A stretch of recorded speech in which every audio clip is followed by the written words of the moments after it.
Oke, di video kali ini aku akan bahas tentang mol rasio ataupun rasio mol.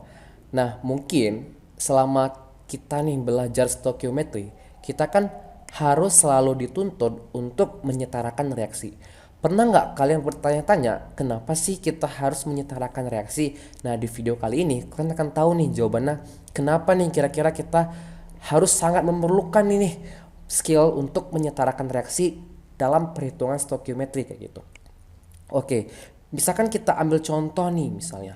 Kalau aku punya nitrogen direaksikan dengan H2, ini kita semua udah tahu akan menghasilkan amonia. Nah, ini akan menjadi kurang lengkap kalau kita tidak menyetarakan reaksinya karena setiap elemennya ataupun setiap unsurnya ini belum dalam keadaan yang balance nih. Misalkan kayak di sini nih, N itu kan 2, di kanan itu masih 1 N ya. Maka kita harus kali 2. Ketika ini kita kali 2, maka hanya akan menjadi 6 kan? 2 dikali 3 6. Maka di sini kita harus kali 3 juga gitu. Nah, konsepnya kira-kira seperti itu. Nah, kan pertanyaan sekarang kenapa ini? Oke, pertama-tama yang harus kita tahu bahwa persamaan reaksi ini gitu ya, koefisien-koefisien di depan unsur-unsurnya itu kita bisa sebut dengan mol. Berarti kita bisa bilang ini 1 mol N2, 3 mol H2 dan 2 mol NH3 gitu. Maka perbandingan molnya akan menjadi 1 dibanding 3 dibanding 2. Ini adalah perbandingan mol dari reaksi ini. Nah, yang namanya rasio mol itu adalah yang ini nih. Artinya dia dalam angka-angka atau rasio terkecilnya. Kenapa? Kalau misalkan kita punya 2 mol N2, maka kira-kira berapa mol H2-nya yang diperlukan? Harus 6. Kan gitu. Terus berarti di sini kita akan mendapatkan amonia berapa? Oh, 4 mol NH3 dong. Ya kan? 4 mol NH3 karena kan semuanya dikali 2 nih.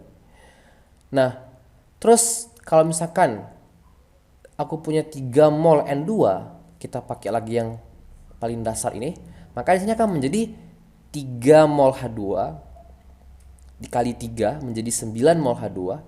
Di sini akan menjadi 6 mol NH3 yang dihasilkan. Artinya dia akan selalu mengacu ke rasio yang ada di sini, rasio yang paling terkecil. Kalau misalkan kita punya resep makanan, misalkan untuk membuat suatu makanan A, supaya makanan A itu jadi, kita harus memerlukan bahan A sekian, bahan B sekian. Kalau enggak, produk si C yang akan kita pengen buat itu enggak akan berhasil. Sama seperti hal ini. Untuk membuat 2 mol amonia, kita wajib untuk mempunyai 1 mol N2 dan 3 mol H2. Kalau enggak, 2 mol amonia itu enggak akan terjadi. Nah, disitulah mengapa kita harus perlu nih menyetarakan reaksi. Oke, nah yang menjadi problem adalah kalau misalkan aku punya 2,5 mol nih. Nah, 2,5 mol amonia itu kira-kira berapa mol NH3 yang diperlukan, yang dihasilkan, sorry. Oke, kalau misalkan kayak gini, mungkin kalian bisa cari dengan dikali. Nah, tapi ada suatu cara yang kita sebut dengan teori jendela yang pernah aku ajarkan di video-video sebelumnya, bahwa kalau misalkan aku punya 2,5 mol N2, ya udah berarti di bawah ini kita harus konversi dia. Nah, disinilah kita memerlukan suatu persamaan reaksi yang setara seperti ini. Karena kita harus masukkan nih koefisien-koefisiennya. Karena di sini di bagian atasnya mol N2, maka di bawah ini juga harus 1 mol N2 berdasarkan reaksi yang udah kita setarakan. Dari mana di 1 mol? Dari sini. Kan koefisiennya 1 ya, kan gitu. Nah, kemudian untuk 1 mol N2 kita menghasilkan 2 mol NH3 gitu. Nah, kemudian gimana? Ya udah nih kita bisa coret. Maka 2 dikali 2,5 dikali 2 akan menjadi 5 mol NH3. Oh, berarti untuk kalau kita punya 2,5 mol N2, kita akan mendapatkan 5 mol NH3. Kan gitu. Di sini kita 5. Nah, 4 dan 6 itu kan di antara 5 ini ya, 5 di antara 4 dan 6. Jadi perbandingan ini menjadi masuk akal gitu. Jadi kenapa kita harus menyetarakan reaksi? Karena kita perlu yang ada di sini nih, yang aku lingkarin merah. Kita perlu ini ya untuk mengkonversi sesuai mol yang diminta oleh soal. Karena kita nggak mungkin harus mengikuti dengan cara kali 2 seperti ini, atau kembali kita harus kali 3, kan akan menjadi lama. Dengan metode kayak gini akan jauh lebih cepat faktor konversinya berapapun mol yang diminta gitu ya. Oke, untuk memahami lagi ya supaya pemahaman kita jauh lebih oke gitu. Nah, di sini aku punya soal. Soalnya ya, propana bereaksi dengan oksigen menghasilkan CO2 dan H2O. Berarti ini adalah reaksi pembakaran. Nah, hal yang paling standar dalam soal stoikiometri itu kita harus tulis dulu reaksinya seperti apa. C3H8 ditambah O2 menghasilkan CO2 ditambah H2O. Selanjutnya apa? Wajib kita harus menyetarakan reaksinya. Oke, kita mulai dari mana nih kalau reaksi pembakaran? Pertama dari atom karbonnya dulu. Oh, di kiri karbonnya 3, di sini masih 1, kita kali 3. Kemudian selanjutnya kita beralih ke H. H ini 8, di sini masih 2, maka kita harus kali 4, kan gitu. Terus baru yang terakhir O-nya. 3 dikali 2 6, 4 dikali 1 4, 6 ditambah 4 10. Berarti di sini harus kali 5, kan gitu. Oke, ini adalah suatu reaksi yang udah balance nih. Selanjutnya kita tinggal cari kan. Kita di sini punya apabila pada reaksi dihasilkan 13 mol H2O, ya udah tulis aja apa yang kita ketahuin gitu. 13 mol H2O. Nah, baru kita pakai rasio mol kita dari yang udah kita setarakan reaksinya ini gitu. 13 mol H2O, berapa mol oksigen yang dihasilkan? Oh, berdasarkan reaksi yang udah kita setarakan, karena di sini mol H2O berarti di bawahnya juga mol H2O. Angka yang mana? Oh, kalau misalkan kita punya 4 mol H2O di akhir reaksi, kita memerlukan berapa? 5 mol O2, kan gitu. Kan gini nih. Nah, dari situ kita bisa melakukan pencoretan nanti. Ini kita coret, ini kita coret. Berarti tinggal nih 13 dikali 5 dibagi 4. Nah, itu tuh hasilnya. 13 dikali 5 dibagi 4. Nah, hasilnya adalah 16,25 mol. Mol siapa? Mol O2 yang enggak dicoret nih gitu. Jadi ya udah ngikutin aja gitu, 16,25 mol O2. Nah, dari sini kan kita juga bisa main-main gini. Kalau misalkan soalannya aku tambah nih misalnya 13 mol H2O, kira-kira berapa mol CO2 yang dihasilkan? Tulis lagi, oh 13 mol H2O. Berarti tadi berdasarkan persamaan reaksinya kita tulis saja 4 mol H2O.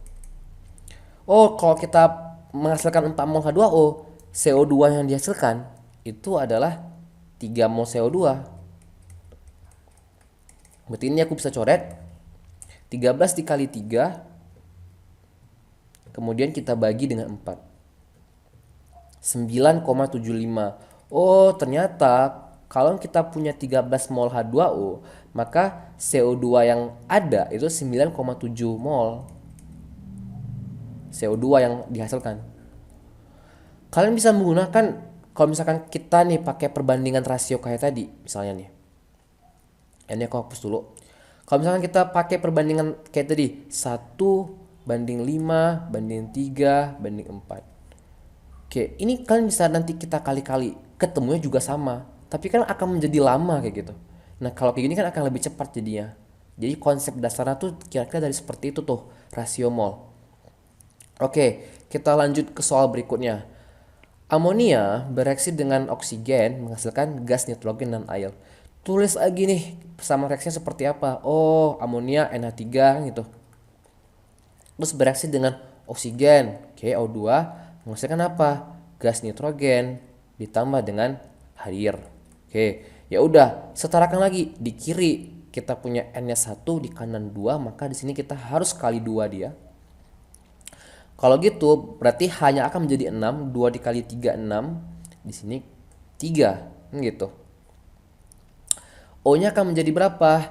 Nah, O-nya di sini masih 2, di sini 3. Berarti ini harus 3/2. Oke, kalau kalian masih bingung cara menyetarakan reaksi, aku pernah bikin tutorial untuk menyetarakan reaksi. Kalian bisa pelajarin dari situ ya.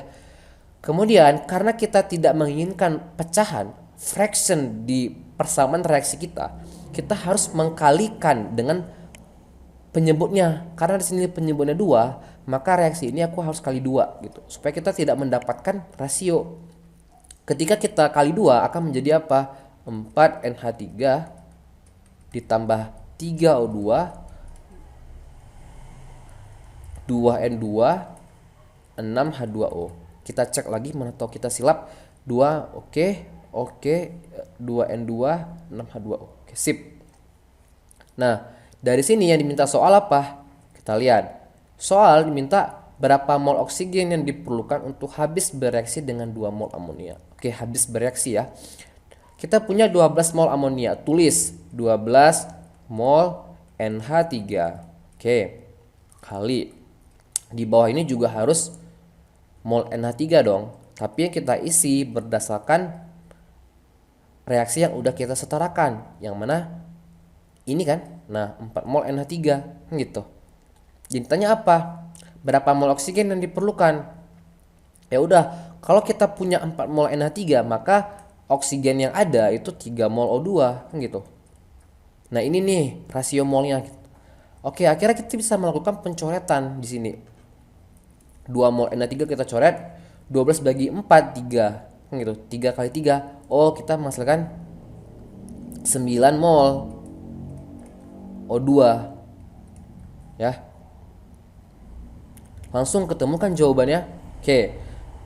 Yang B, berapa mol gas nitrogen yang dihasilkan dalam proses ini? Proses ini yang dimaksud adalah proses yang si A, ketika kita punya 12 mol amonia gitu. Oke. Kita tulis lagi apa yang kita ketahui. Oh, kita punya 12 mol amonia. Oke, di bawah ini kita pasti pakai 4 mol amonia sesuai dengan persamaan reaksi yang setara tadi kan gitu. Kita lihat lagi, soalnya nanya apa? Berapa mol gas nitrogen yang dihasilkan? Oke, berdasarkan persamaan reaksi ini, kalau kita punya 4 mol NH3, maka kita menghasilkan 2 mol nitrogen, kan gitu. Berarti 2 mol N2. Nah, kita langsung bisa lakukan pencoretan lagi seperti biasa. Coret. 12 dibagi 4 3. 3 dikali 2 6 mol N2. Berarti kita menghasilkan 6 mol nitrogen. Oke. Nah, sekian dulu untuk video kali ini. Berarti kalian udah tahu nih, di video ini kita akan membahas mengapa suatu reaksi itu harus disetarakan supaya kita mendapatkan rasio molnya. Dengan rasio molnya itu, berapapun mol yang diminta oleh soal, kita langsung bisa konversi menjadi sesuai dengan apa yang diminta oleh soal. Oke,